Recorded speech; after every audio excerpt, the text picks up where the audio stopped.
Time to pull up a chair. We've got another great story for you today in the rLounge. The fictional world is rife with stepmothers who are highly unpleasant, or even murderous monsters. Think Snow White's envy-ridden stepmother, the witch in Hansel and Gretel, who banishes her stepchildren into the woods. Both belong to a class of evil women. Today on rLounge, fiction becomes reality. Stepmom despised me and kept me away from Dad's funeral, now regretting it after Dad's will was disclosed. Things have been very devastating for me ever since the sudden demise of my mother. Though it was like 15 years ago, the scars and the events that unfolded after that continued to haunt and traumatize me. I'm 32 male, and this is about my evil stepmother, who has hated my guts ever since she married my dad. It disgusts me even to call her stepmom. Let's just call her Judy. Prior to her entry into our lives, I had a happy childhood with loving parents and an adorable sister. My parents loved each other. Me and my sister used to adore their relationship. Then, one fateful day, my mother collapsed, and she was rushed to the hospital. We never saw her again. I was 17 then, and my sister was merely 13 when we lost our mother. My father was heartbroken. We tried our best to support him. I took care of the house and my sister. I don't know if it was the grief or loneliness that my father remarried just 6 months after my mother's demise. It was unexpected. Even my grandparents were shocked by this news. Everyone thought that he was too much into my mother. No one imagined him to move on so fast. Not sure if he had actually moved on or if he married to help himself move on, but we never discussed that part. In fact, my father never told us he was thinking of getting married or if he was seeing someone until a few days before the wedding. Usually, in this case, people involve the kids and make them comfortable with their would-be stepmom, dad, before planning a wedding. But Dad didn't do that. I don't know why. Actually, I was very distraught by his second marriage. I couldn't just see any random woman replacing my mother. I wanted to move out of the house, but I couldn't leave my sister alone in that house. Judy was an evil woman. Not that she did anything to us, but she ignored us and hated our presence in the house. She used to be super sweet with us in front of Dad, but in his absence, she was never bothered about us. I never spoke to her, but sometimes my sister would ask her about something, and she pretended that we didn't exist. She cursed us under her breath. She had no job except for leeching on my father's money. She shopped and spent the time with her friends. Her family and friends were always lined up at our house.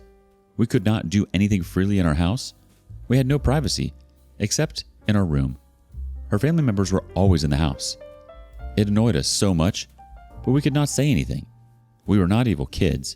Our parents had instilled manners in us. We never crossed our boundaries, no matter how much we hated her. As soon as my sister completed her school, we both moved out. We both lived in our school and college hostels. Shortly after we left, Judy had a daughter. We never went home again because it didn't feel like ours, with Judy and her daughter living there. The house now belonged to Dad's new family. Dad used to visit us and take us out, but eventually, we distanced ourselves from him. Not that we hated him, but we were just not comfortable with him after he suddenly rubbed his new life in our faces.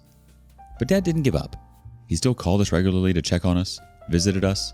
After college, my sister moved in with me in my apartment. By then, I was earning well in my job. A few years later, my sister also got a job and got her own apartment. Dad was proud to see us excelling in our careers. He's 65 now, and his health is not that great. This holiday season, he is inviting us to spend Thanksgiving and Christmas with him. My sister and I both want to spend that holiday season with Dad, but we don't want to see Judy and her daughter. Last time, some 5 years back, we visited our house. That was the last time we went home. It was Dad's 60th birthday. Judy was annoyed at our presence, and she made it evident to us.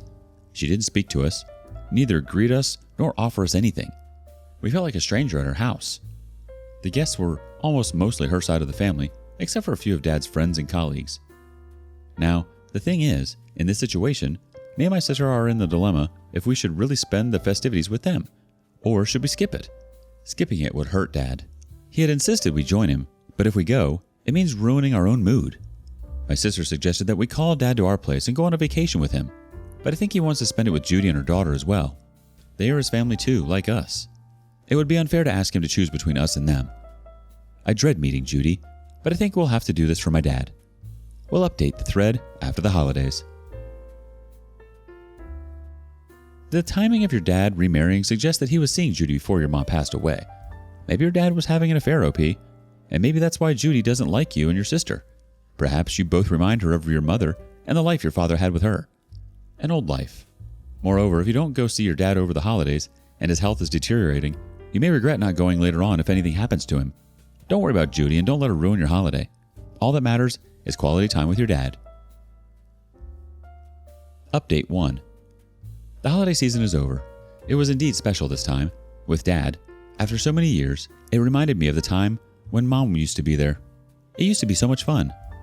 I think Dad took his lessons from the last time, his 60th birthday incident. This time, he asked Judy to keep her family away from Thanksgiving dinner and Christmas Eve. Dad invited his friends and relatives. For a change, my distant uncle and aunts also joined the dinner. We met them after so many years. Judy and her daughter didn't seem to be happy. Judy always involved her family and friends on all the occasions at our house, and Dad was putting up with her all these years. But this time, when Dad insisted on only having his family, she resisted it. But Dad had now put down his foot this time, and Judy had to cancel calling her guests. I think now he's able to see the true colors of Judy. If Judy was evil, her daughter is 10 times more than her. She is no less than a monster. She's barely 12, yet she throws tantrums like an adult. She's just so narcissistic and wants the world to be around her. She wants everything at her fingertips, and if she doesn't get it, she screams and curses at the top of her voice and brings down the house. It was evident that Dad hated her attitude because me and my sister were always so obedient and civil. I think that's why Dad realizes how well my mother had raised us and how terribly Judy had raised her daughter. She was not happy that we were there. She was screaming that we were intruding on her private space by just sitting in the living room with Dad. I noticed Dad was furious at her and, in fact, did try to school her in private, but she has gone too far to be leashed. When we were leaving, Dad said that he would visit us in the next few months. My sister insisted that we go for a family trip, the 3 of us. For us, family is just Dad and us, not Judy and her daughter. Judy also never considers us family. In fact, I think she doesn't consider Dad to be their family. He is just a money-making machine for them. So, we are going for a short trip next month. Hope this will rekindle the bond between us and Dad. So glad to hear you had a wonderful time with your father. It's sad that Judy has walked all over your dad for so long and realistically probably just used him for money. Hopefully he's come to his senses a little bit and starts to cherish the time with his original children a bit more. Update 2. The trip was fantastic. We had a blast. We had never seen Dad so happy. We feel he's also trapped in that relationship. But by the time he realized it, it was too late for him to take any action. He was just putting up with a monstrous mother-daughter duo. To our surprise, Dad stayed back with me after the trip. I felt like he didn't want to go back to Judy. I introduced my long-term girlfriend to Dad, and they both bonded well. She lives just next door.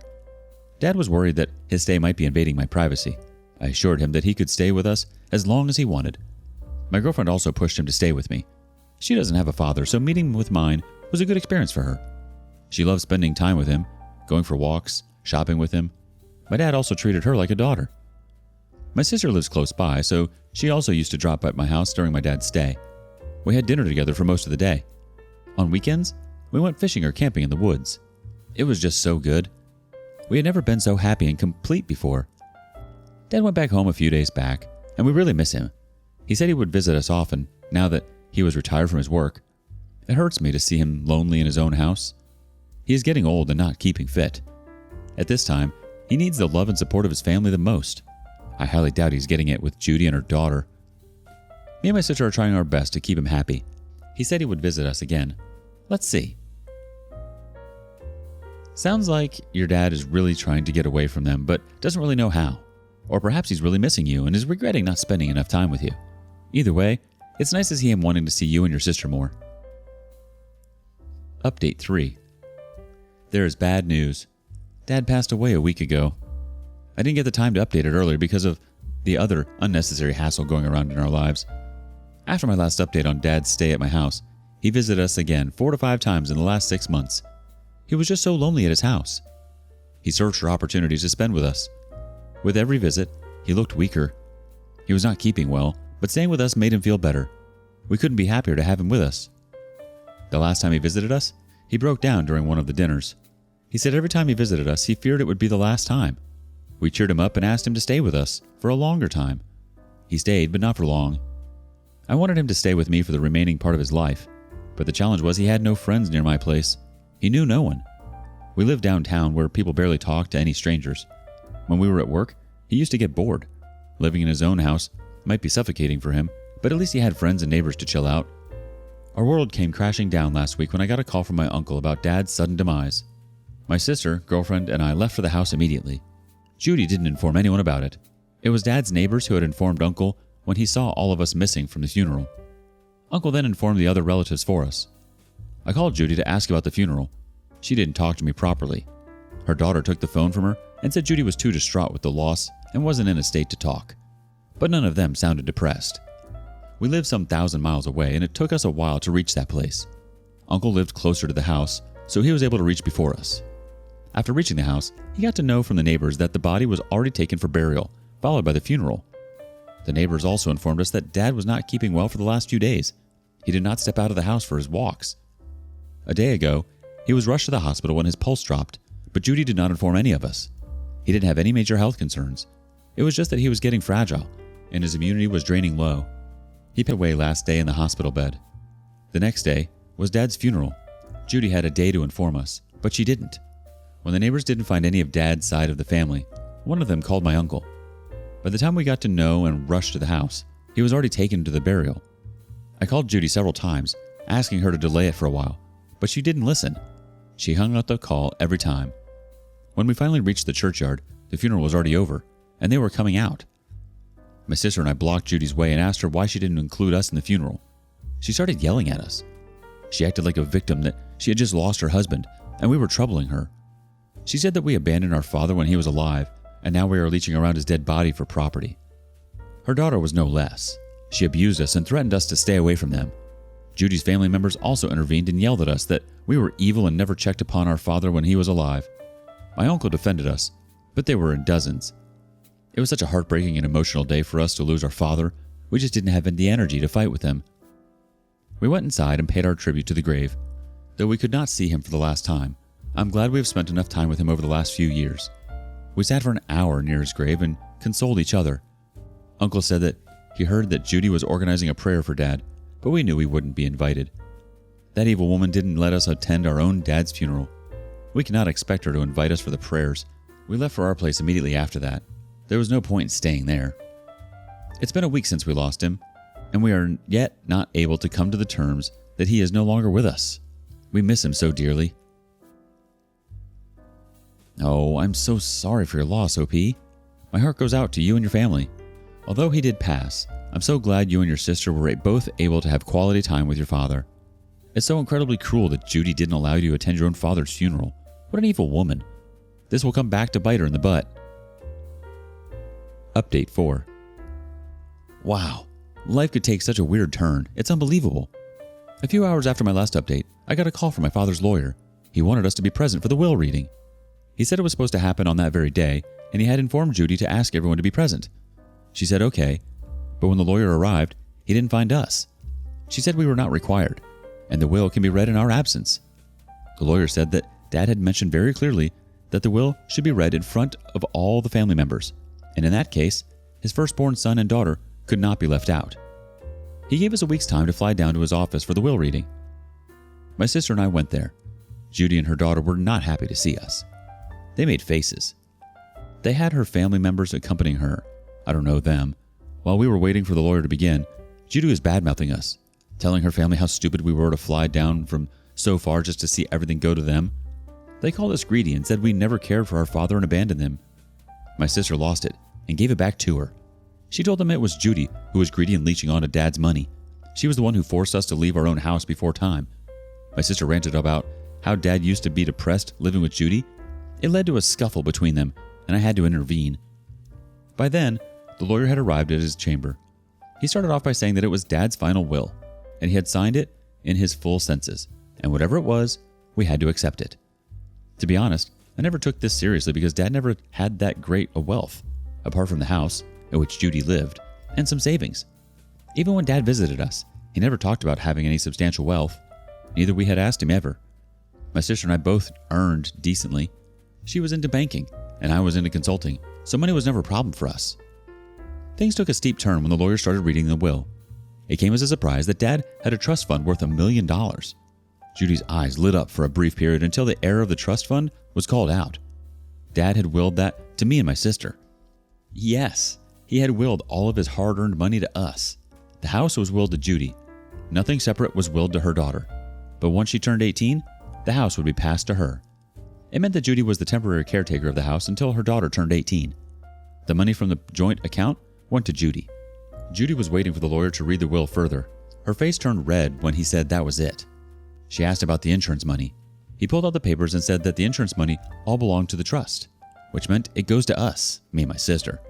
She started yelling at the lawyer. She said that I had bribed him to change the will. He tried to make her understand that, as an attorney, he could not manipulate his client's wishes, but Judy and her daughter continued to allege us. They stopped only when he threatened to sue them for damaging his reputation. The attorney congratulated us and said that Dad had left a special letter for us. It read, "My and my sister's names. I'm so proud to see you both flourishing in your careers. I'm sorry to ruin your childhood. I remarried to bring you a mother, but it turned out against you all. I curse myself every day for that decision. It killed me from inside when you both left the house. I knew it was because of my negligence. I could not forgive myself for that. I wanted to confront this in person, but never had the guts to bring up this topic. But thank you for forgiving me and making me a part of your life. The days I spend with your mother and the days I get to spend with both of you now are the happiest days of my life. Thank you.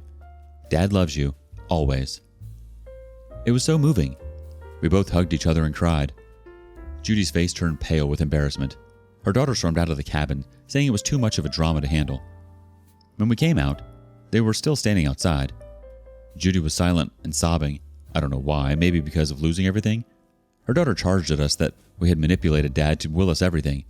She said that we didn't care for him in his entire life, and during his last days, we purposely called him to our house and made him write that will. My sister wanted to punch her in the face, but I stopped her. The lawyer asked us to stay back for a few days for the remaining paperwork to be done for the trust fund transfer. We checked into a hotel. That evening, I got a surprise visitor at my hotel room. It was Judy. She was crying, and on seeing me, she hugged me. She said she was moved by Dad's letter. She said sorry for her behavior. She said she didn't even realize that she was inflicting such pain on us and Dad. I was shocked at this. I didn't know how to react. I just sat there listening to her rambling. I told her that I would have forgotten the childhood trauma, but what she had done at the funeral was something beyond apology. She didn't let us see Dad's face for the last time. We can never forgive her for that. She again started crying and said sorry. I told her it doesn't matter now, as Dad was gone and her sorry was not going to bring him back. I asked her, what did she want? She said that Dad had not left her anything. How was she supposed to live her life? I sniffed her intentions. I asked her if I could do anything about it. She requested that I give away some money from the trust fund for her future. I laughed from the inside but kept a straight face and pretended to care for her. I asked her how much money she was expecting.